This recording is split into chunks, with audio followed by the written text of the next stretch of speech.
So, John, yesterday's episode was a little special for you. Yeah, it was. It was our 1 year anniversary. We made it a year on the radio and had a year of, I think, pretty informative, interesting shows.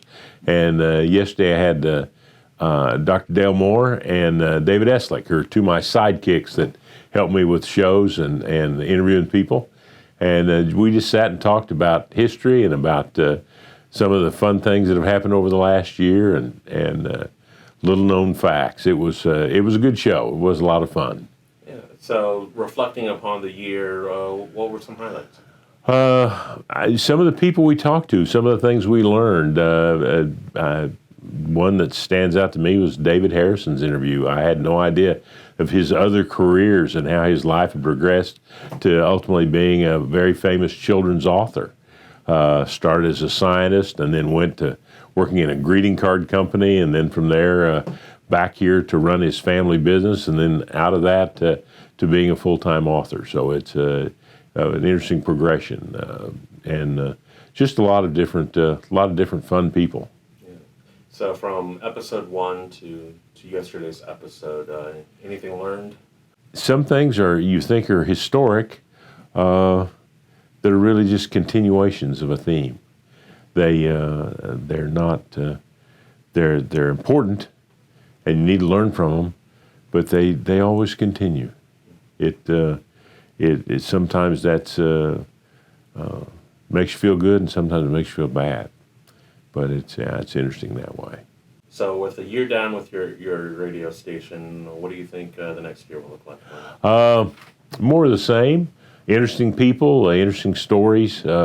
Things to follow up on, things that are going to be happening in the museum. We've got, we'll probably bring some people back that we've had on before to talk about different stories, and so it'll be a fun year. Are there any guests or anyone that you kind of wish you were able to, or maybe? Oh, I every day. There are people that I interviewed back over the years that I would give anything to have them still living and be able to talk to people like Homer Boyd, who was one of the Philharmonics, or Fred Raines, who was the floor director for the Ozark Jubilee, or people like that.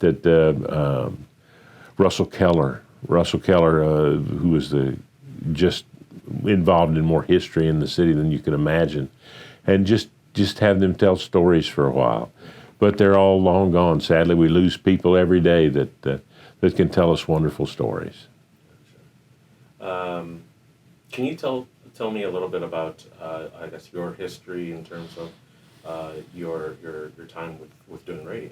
Oh, you've been in and around radio for seems like forever, but it was always a side gig. It was always something I did on the outside of my regular work, and which kind of made it fun, made me a little more free with it, but always enjoyable for the most part, and met a lot of interesting people over time. So it's something I enjoy doing, and I've always said I've got a face for radio. So when did you start?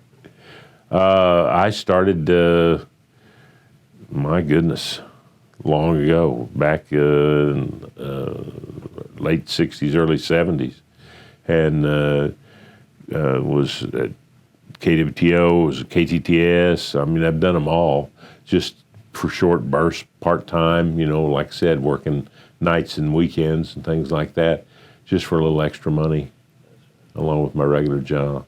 So starting from the 60s and up to now, like, how much has everything changed for you? Oh, my goodness. For me, it's huge. I mean, I was a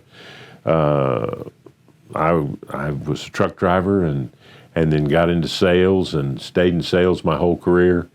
Was fortunate enough to work with some wonderful people over the course of that time, and traveled and did a lot of interesting things, and along with it, stayed involved with this museum. I mean, I started with this museum as a volunteer when it opened as a bicentennial museum in 1976.